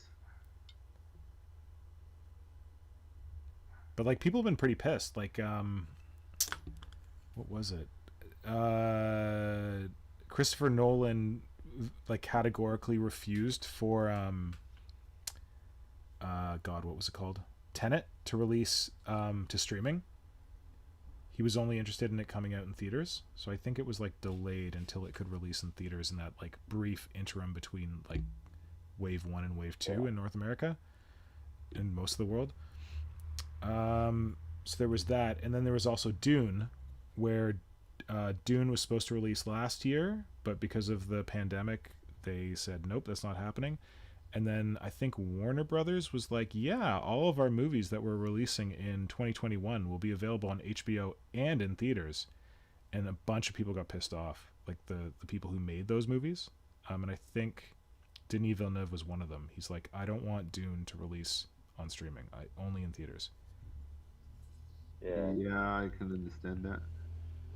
There was another one that put them on a stream. I can't remember what it was. I think it was Paramount or something. They released the film, and it really pissed off some of the movie theaters who are now going, we are not going to show any of this studio's films in the cinema. I think that was that might have been Warner Brothers, because Warner Brothers did this whole thing where they were like, all of our films are available on streaming this year. But maybe Paramount did it too. I don't know. Yeah, I can't remember the film, but I remember it was like a... Was it Godzilla, Amazing Kong, like King Kong, whatever, Godzilla versus Kong? No, Could have been good. It could be that. because that was one of the first ones that was like an experiment in like, let's release this on streaming, and in theaters at the same time and see what happens. And Man, I'm did all it over the work? shop. I think because the thing is, you had to pay for it to watch it on streaming. It wasn't free. It was AMC theaters with Universal because of the Trolls film. Trolls? Are you fucking serious? I think, yeah, Oh wow, we're going to war over trolls. Because- Okay. because it would have been a big cash cow for them because of all the families, because Kids. parents have to go along with the kids. Yeah. They get them the popcorn, and they don't make their money from the cinema tickets. They make their money Interesting, from I the didn't think about popcorn and that. all the food. So, because it's not like if you're an adult and you go to watch Godzilla, you've got a captive. It's the kids want to see it. They've got to get the parents in. So they have to pay an adult ticket. All this stuff. Smart. So that was what's caused them to do the whole thing. Interesting. On the topic of films, the last film that I saw in theaters since the beginning of the pandemic was Tenet. I went and saw it in like that brief lull because I was like, I love Christopher Nolan. This movie looks whacked. I gotta see it. So I went to see Tenet in theaters, and tonight I'm going to see my first film post-pandemic. Can you guess what it is? I may have mentioned it on the stream. Here's a hint. It's not coming out in the UK right now. Flipping the Rift? No! Guys, come on. I talked this up on the stream. I swear I did. No idea. Sorry, man. Green Knight. Oh. Oh, that was last week. What? Last week? Came out. It's coming out this week now. Oh, we talked about it You last talked week. about Yes. last week. Yes. Yeah. So I'm I will. eager to hear how that's going out. I will go see the Green Knight tonight. I am so excited. It looks so fucking good. I haven't seen not very much of it, but what I saw, I really liked. Yeah, it's by a studio that I really, really like. And I didn't think that I really cared about studios, but these guys just keep making cool films. I'm really interested what you're thinking of the film. I'll It's let any you know. good. I'll let you know. Oh yes, please. I think one of the last films I saw before the pandemic was Underwater. That really awesome movie about Space Marines and Cthulhu.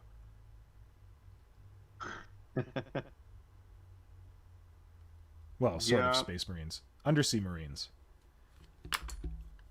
Well, isn't that the next thing that's going to happen? 40k underwater. Oh, right. With Tyranids and Space Marines. Yeah. Who else are good underwater? Tau. They're fish. Yeah, Necrons. Oh, they rust, right? They rust. Who else? What would be another good underwater 40k race? Someone who doesn't use a lot of flamers. Kroot? Yeah, Kroot. Oh, good answer. Kroot are good everywhere. Just got to give them a couple of months to evolve. Yeah. Here, have the seafood. I think orcs would be good because they just believe they could breathe underwater, and because of it, they will just be able to do it. Yeah. Yeah. Not much photosynthesis underwater, though. I guess there's some. Got to stay near the surface.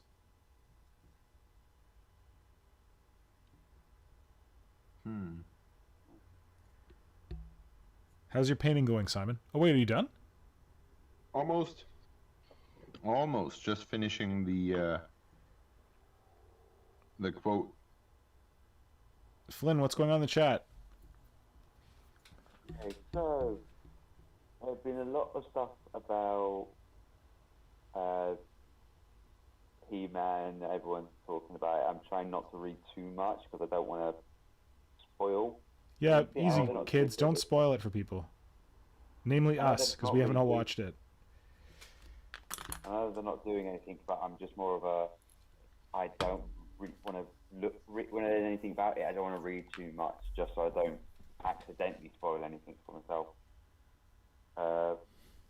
Tom Wilson goes, does anyone in the UK remember the Adam and Joe show, and specifically the part they did with the Star Wars toy? Now, I have no clue about this one. It might be before your time. Yeah.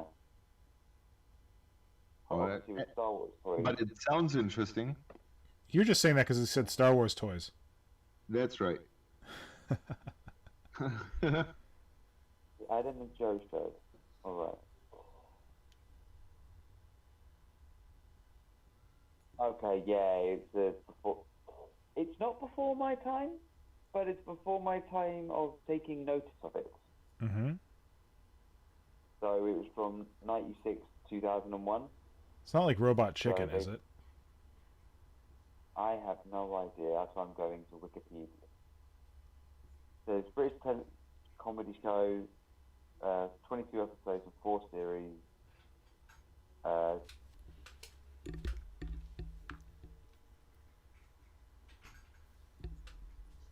This is a comedy program commissioned by the remix. Okay, I have no idea, and this is just saying over my head. Tell us more, Brett. Tell us more. Oh wait, was that Brett? No, Tom. Because Brett has gone about, the Green Knight looks really interesting, and Screamers of Zinch would be good underwater. Oh, good one. Casman's gone, Admech with their steampunk could go full on 20,000 leagues under the sea. That'd be awesome. AdMech Submarine. I love it. Oh yeah. Yeah. I'd personally like to see a new races for underwater 40k. That they will never do. Yeah. Way too much work for way too little return. I mean, it would be cool, but... Okay, I'm getting to the point now where if I sculpt more in this, I'm going to shove my finger in what I've already done. Which is the first rule of sculpting, because I started sculpting here, and I went... And I'm getting to the point where I can't really hold it anymore. Know when to put it down. Ball. Yeah. Oh, fortunately, I got something here that needs some detail sculpted. Don't know if I have enough putty. Let's see.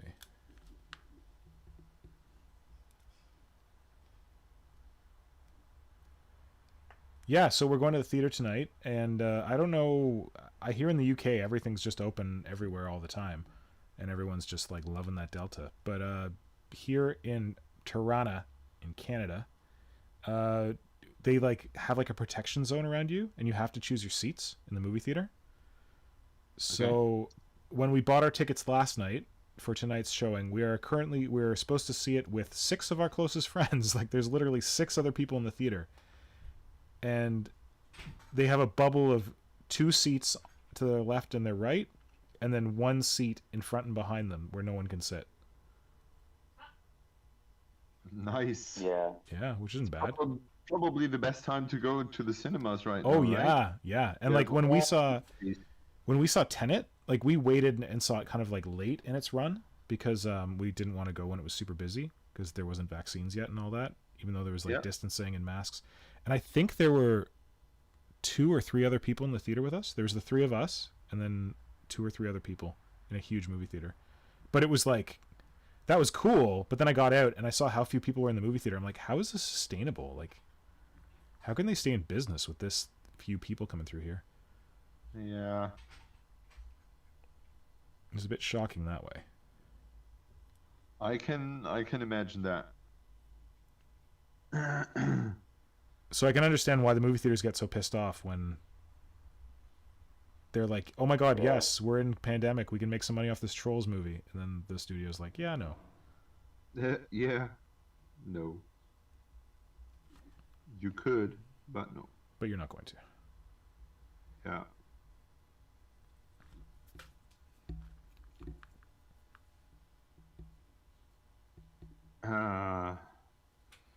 This is the point where I feel like I should quit this painting. I should call it done, but you know, here and there and this and that. Time to walk away. It looks really good. Thank you.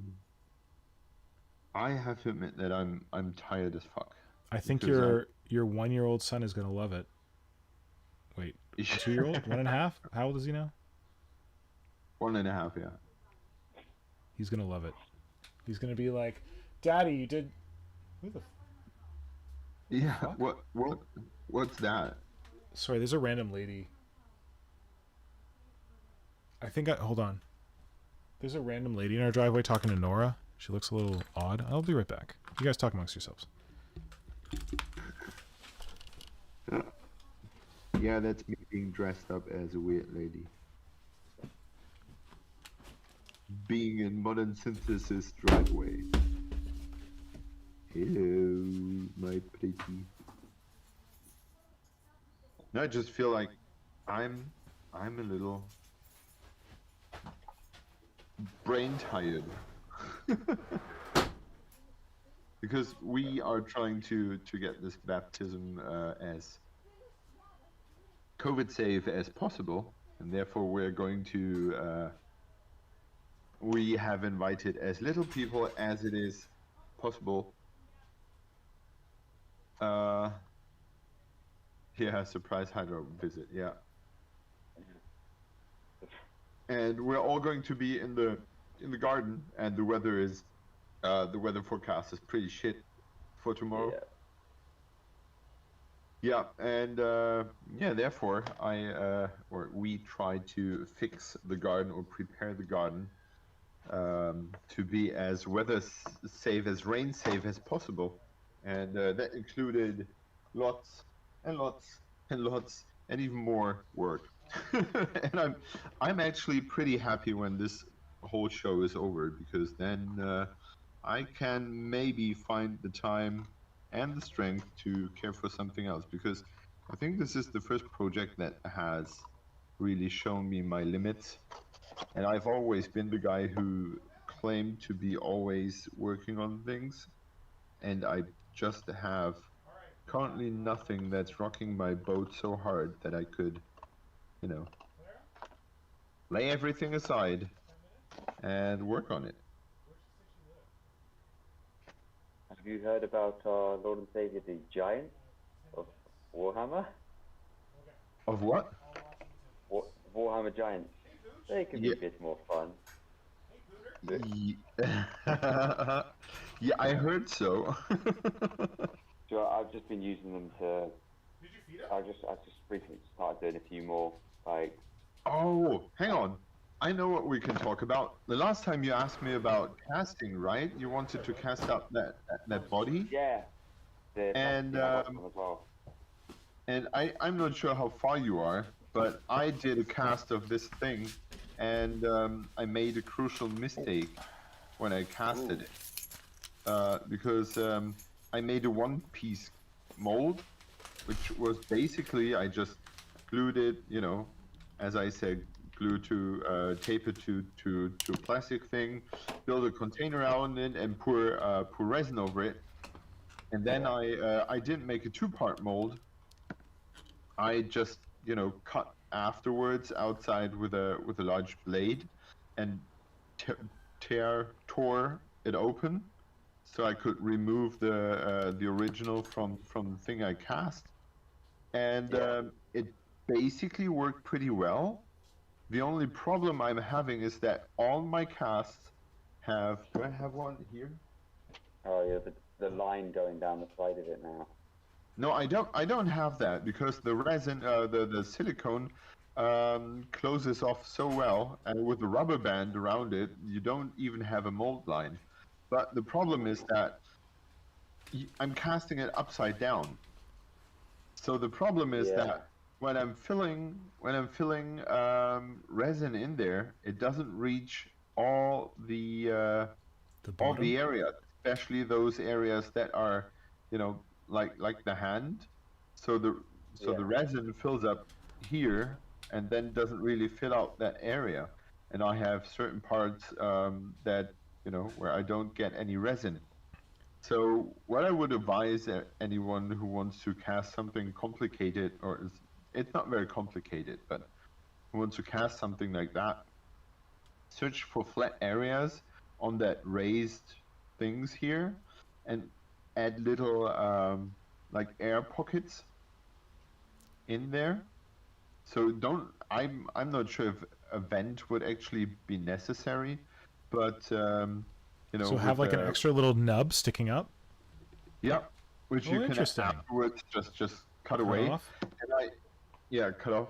And I've done that before. I just used what was it? the plasticine I used for the 2-part mold, I just made a little roll, or like a spike, and just gently stuck it on there. Smart. And that was enough, because afterwards, I pulled it out, and I had a bit to use a tool to scratch out the rest of the plasticine, but it worked really well. And especially since the plasticine is like squeezed onto it, there's a certain area. It's like almost like an area where it's I don't know how it's called, like a point where a thing is supposed to break. Oh yeah, like a seam. Yeah, so it was Yeah. easy to snap off. Yeah, that would be Nice. my advice. Like, when you want to cast something, you have to, and that's what I did not think about, is how does the resin fill up the gaps and the holes, and where does it flow, and where it probably doesn't. It takes some time to to get a hang of it, where it flows and where it doesn't. But yeah, it basically is pretty logic, which is bad because I suck at logic. Oh.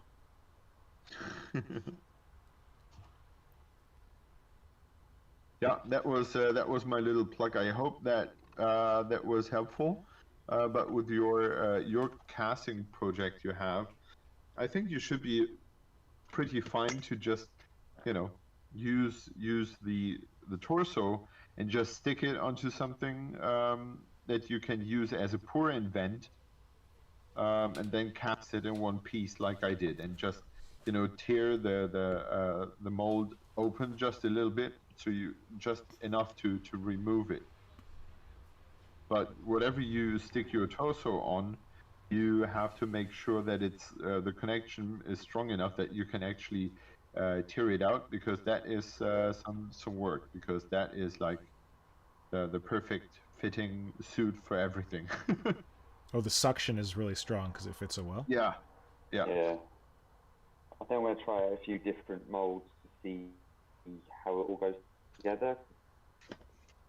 I think I'm going to try and do one where it's pushed in, make the whole bit with the vents to go, so it fills it from the bottom all the way to the top. It's just filling parts of the gaps and stuff together, and then seeing which one works best, and then go from there. Yeah. I tried making push molds with I don't know call it blue stuff, but it's like the Archimaru, where it's just like you heat it up and you can make a mold covering it, and then I used some epoxy sculpt to set in the joints, and they've come together. But some of the molds, when it was made, you put in too much proper sculpt, it just doesn't line up properly in there, but it makes it for a proper solid model. So it's just, I've got some very solid giant bodies to use and have a go with. Oh, it's giants. I was going to ask what your casting. I missed that part. Resin ones out.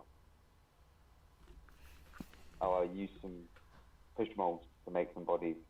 Nice. Cast and use epoxy to make them.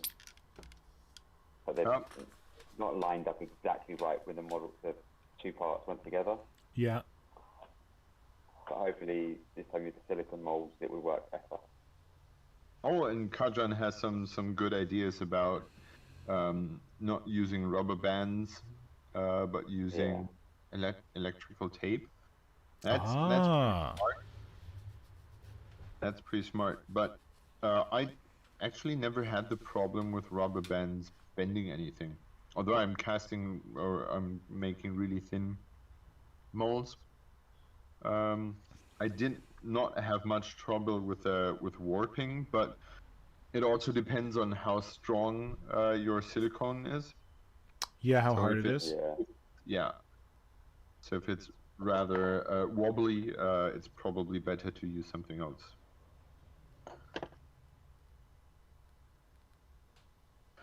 So yeah, some casting lessons here. Good man. I have never tried a 2-part mold. I'm terrified of them. I've only done it like a pour cast. It is actually really simple. Yeah, because like Accommodator used to do them, and like he made it seem like they were pretty easy. Yeah, and you know what? That time we visited him and he made a pour resin. It was like I don't like remember that. magic. He made us pour resin. Yeah, Oh shit! I forgot that.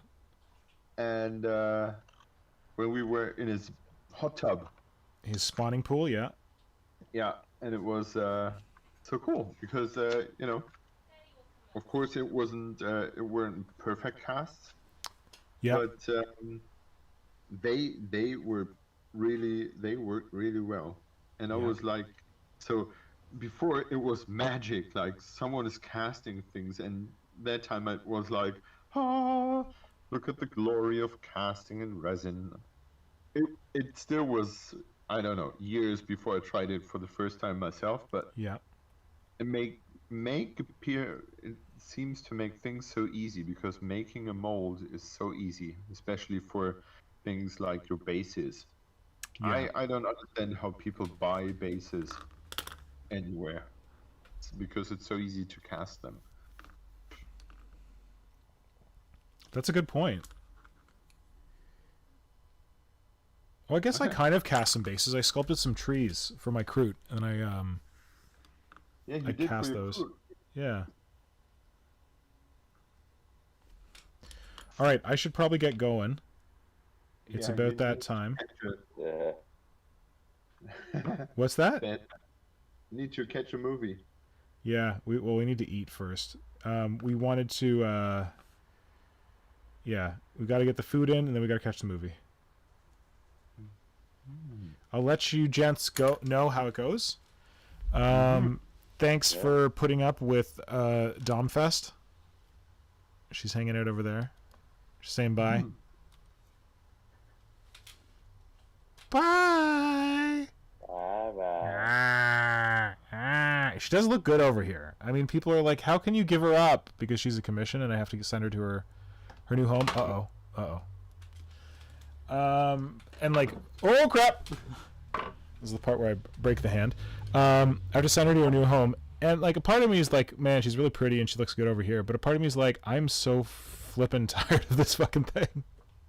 I'm glad to be done. Let's put it that way. You could make your own silicone mold of her. Shut up. Keep one of Shut those up. for yourself. Shut up. Shut up. I refer you to the saved story on my Instagram profile about how I do not cast. Yeah, 2-part mold. Just slap those legs in there, you know? No problem. Whoop-de-whoop-de. Look, I got work done on the Death Daisy. I actually did some creature conference stuff. You are a good man. And 2 weeks in a row. I'll be returning to Miss Karen next week. Oh yeah, But that's I'll- exciting. Yeah, but I also want to thank Kajan for his inputs on casting. That's some really good insights there. Good. Look at this. Everyone's contributing. I love it. Ah, so good. Yeah. Oh wait, I'm still sculpting. I need to stop. Put it down, Jonesy. There we go. All right, friends. You never did the rant about painting. Oh shit, my rant about painting. Ugh, fuck. So here's a quick rant about painting. Let me not break my camera. See that? That's a Dominatrix. I sculpted it from scratch over 2 years.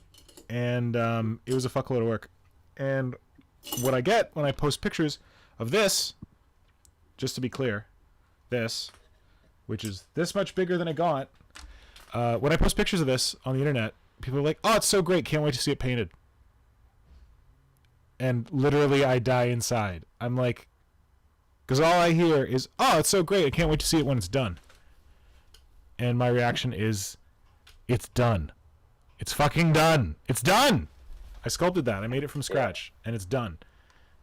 So yeah, I've been kind of pushing back with some folks who say this because like people don't know, right? And like my weirdness or whatever.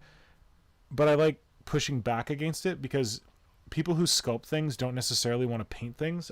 I hate painting. I do paint. I force myself to paint and like get like decent at it, but I don't enjoy it. It's more like a labor for me. So this is what I enjoy doing. And like when I finish something like this, I'm chuffed. And then when someone comes along and goes, "Yeah, that's great. Let me know when it's painted." Oh, look.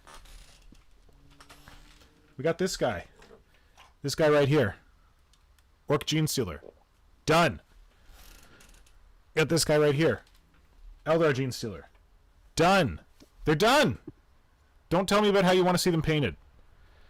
So I understand that that's not what people mean when they say like, "Oh yeah, I can't wait to see it painted." They don't mean like, "Oh shit, that's not finished yet. I can't wait till it's done." But that, think about how someone who's sculpting something might receive that. Have you ever had this, Simon, where like you sculpt something, you're like, "Look, I finished sculpting something," and then someone's like, "Oh, can't wait to see it painted," and you're like, "God damn it."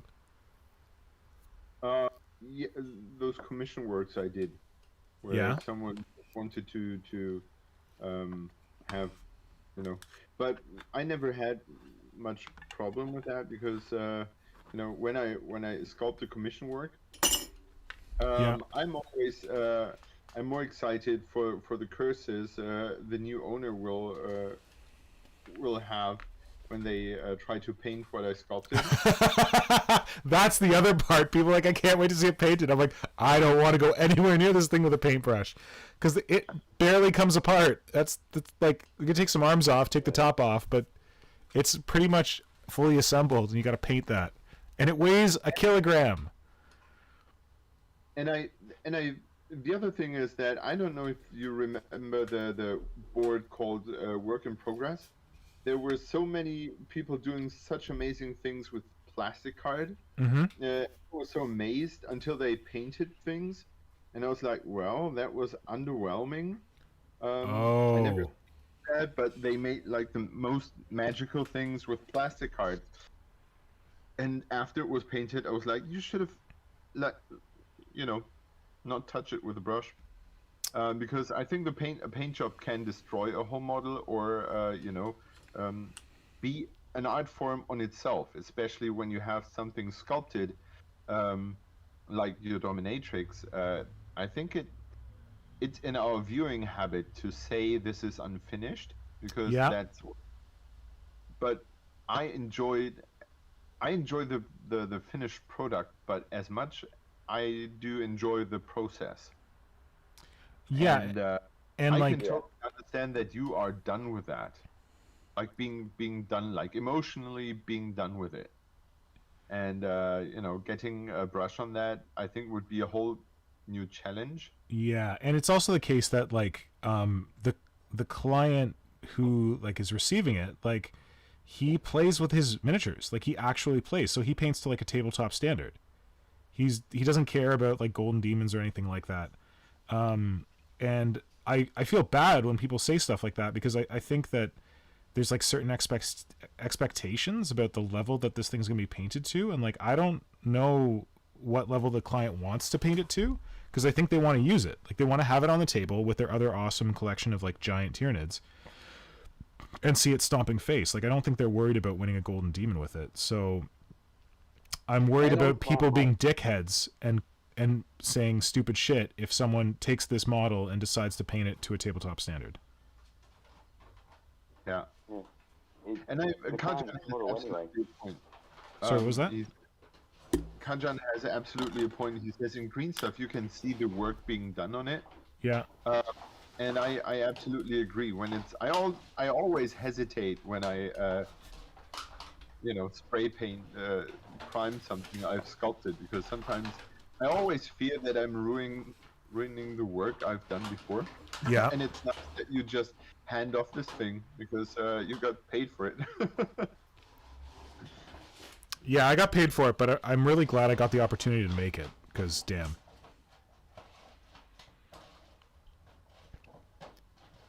I feel very fortunate that I was able to get paid to make something so fun.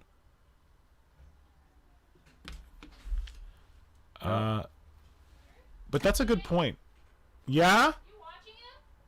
Not currently. Well, you should be. Yeah, I'm about to. Hold on. Okay, I gotta run. You gotta take him out for a poop. All right, thanks. All right, I gotta go take care of a little Ripley. Apparently, he's off killing aliens. I'm not paying attention to him, but Kajan makes a good point that like seeing in green stuff is more impressive if you sculpt yourself. Like I think that is the case, that maybe people who have experienced sculpting or like kit bashing and stuff like that, they want to see your grays and your greens to see like what you made and what was the original model. But like when I show my friends who are like non-acquainted with Warhammer something, I'm like, hey, check out this model I made. They're like, okay, cool. And I'm like, okay, see all the green? And they're like, yeah, I sculpted all that. They're like, wait, you made this? And you made this? And you made this? And that's impressive. But once it's painted, like if you're good enough at sculpting and good enough at kit bashing, you don't know what's been sculpted because it just works so well. Yep. Yeah, about the same thing. Anyway, all right, I gotta go make sure that my dog is not killing aliens. Apparently, thank you both so much for joining. I'm sorry, I advertised that Hive Fleet Moloch was going to be on the stream, but I forgot that Hive Fleet Moloch is off being Darth Vader right now. So he has promised that he will join back next week once he's done being Vader, and we'll take it from there. But thank you all for joining. Thanks for the Kajan. Thanks for all the questions about the Dom. I really appreciate that. And glad everyone could join. I saw Borneo showed up. We had Brett Evans in here. Beerhammer 40K. Thank you. Tom Wilson was here. Andre Dublin. Sean Burke. I missed Sean Burke. There we go. All kinds of one above all. I'm not going to get everyone. Bargaste. Did I mention Bargaste? Thank you all for joining. There was like Joel D. Daddy Gamble. Anyway. Yes, Blitz was here. It was a great stream. And Flynn, thank you so much for co-hosting. Hydra, thank you so much for bringing your art. Oh my god, my dog is destroying something. I really have to go. Okay, thanks, gents. Everyone. Have a great weekend. Look forward to telling you all about Green Knight next time. All right, bye. Bye. Bye. Okay, just waiting for the stream to catch up. Come on, stream, you can do it. There we go. Ends the stream.